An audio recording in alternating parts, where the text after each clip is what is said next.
نبی کریم صلی اللہ علیہ وسلم کی سیرت کی یونیورسٹی کسی چوری کے پیسوں کی نہیں محتاج ہے، نہیں محتاج ہے۔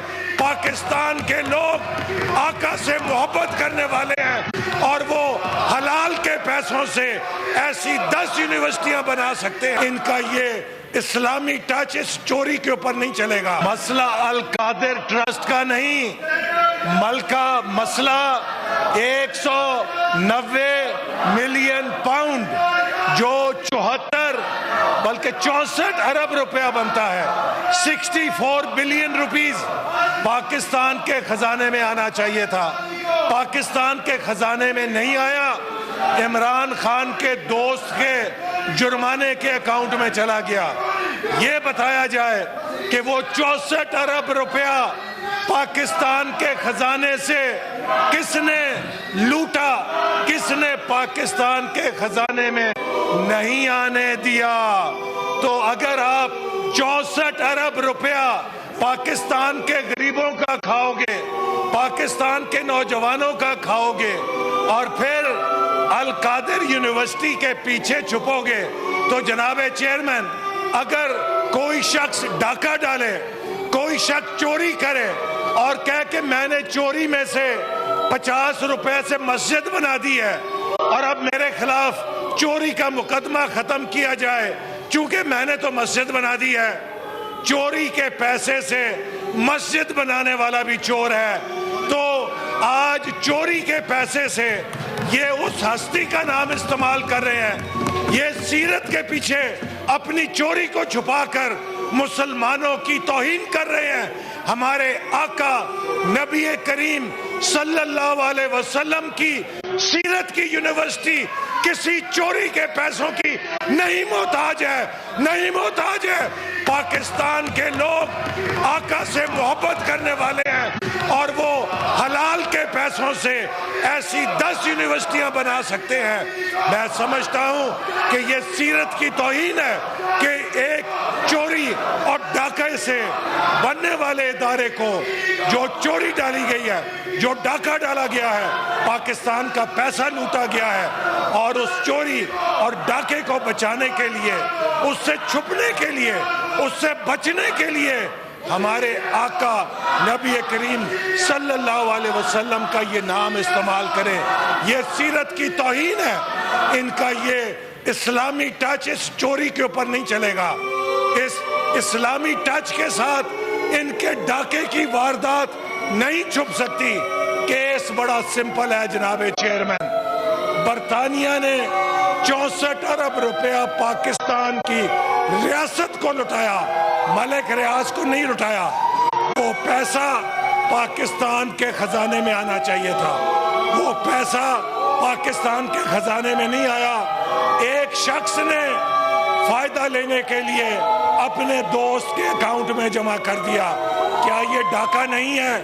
اگر امریکہ کا صدر، برطانیہ کا وزیر اعظم، فرانس کا صدر، کسی بھی جمہوری ملک کا سربراہ یہ واردات کرے گا تو اسے جیل میں ہی جانا پڑے گا۔ تو یہ جو مہاتما ہیں انصاف کے، یہ تو خود کہتے تھے، وہ قومیں ہمیں حدیثیں پڑھ کے سناتے تھے کہ وہ قومیں تباہ ہو جاتی ہیں جہاں بڑوں کے لیے اور قانون، چھوٹوں کے لیے اور قانون۔ اگر ایک کلرک 5 لاکھ کی چوری کرے اس کو جیل میں، ایک سابق وزیر اعظم 64 ارب روپے کا ڈاکہ ڈالے تو اسے چھوڑ دیا جائے؟ یہ نہیں ہو سکتا۔ ان کو جواب دینا پڑے گا۔ 64 ارب روپے پاکستان کے کہاں گئے؟ ان 64 ارب روپے سے کئی یونیورسٹیاں بن سکتی تھیں، کتنے کالج اور سکول بن سکتے تھے، کتنے اسپتال بن سکتے تھے۔ انہوں نے سب کچھ لٹا دیا اپنے فائدے کے لیے۔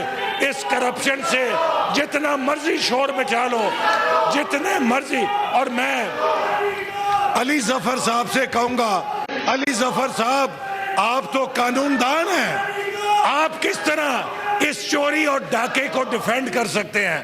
میں کم از کم علی ظفر صاحب سے یہ توقع نہیں رکھتا کہ 64 ارب روپے کی اس چوری کا وہ دفاع کریں، چونکہ وہ قانون دان ہیں، انہیں پتہ ہے کہ یہ غیر آئینی غیر قانونی قدم ہے, یہ چوری ہے اور یہ ڈاکہ ہے.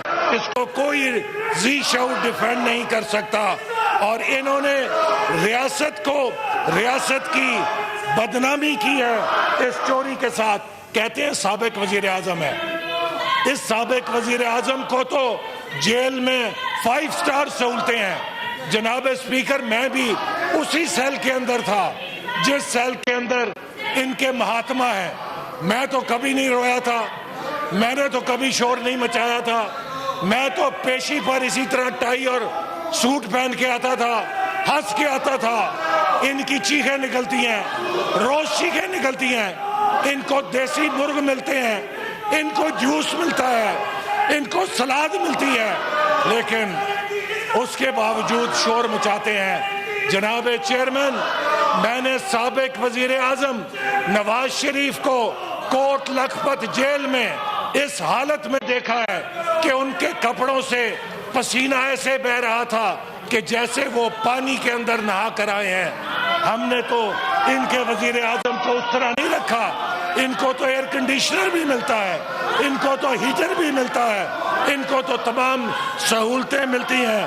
اور جناب چیئرمین, آخر میں صرف یہ کہوں گا کہ یہ میرے بارے میں انہوں نے فرمایا کہ یہ چورن دیتے ہیں. ہاں, مجھے خوشی ہے, مجھے فخر ہے اگر میں نے ویژن 2010 دیا, ویژن 2025 دیا, اگر اڑان پاکستان جو وزیر اعظم نے اعلان کیا ہے اس پہ کام کیا.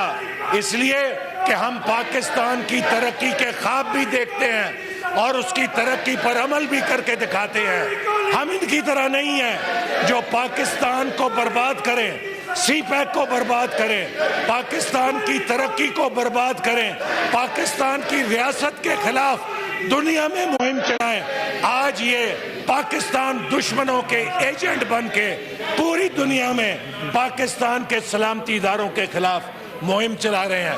آج ہندوستان بڑا خوش ہے کہ بڑے سستے ایجنٹ مل گئے ہیں کہ وہ کام کر رہے ہیں جو آج تک کو کرنے کی جرت نہیں ہوئی تھی.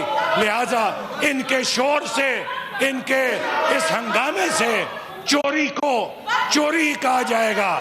اس چوری سے یہ نہیں بچ سکیں گے. اور وہ 64 ارب روپے کا جو ڈاکہ ڈالا گیا ہے اس پر سزا ملے گی. پاکستان کا قانون اس مجرم کو, جس نے پاکستان کی تاریخ کی سب سے بڑی سیاسی کرپشن کی ہے, ضرور کٹہرے میں کھڑا کرے گا. بہت شکریہ.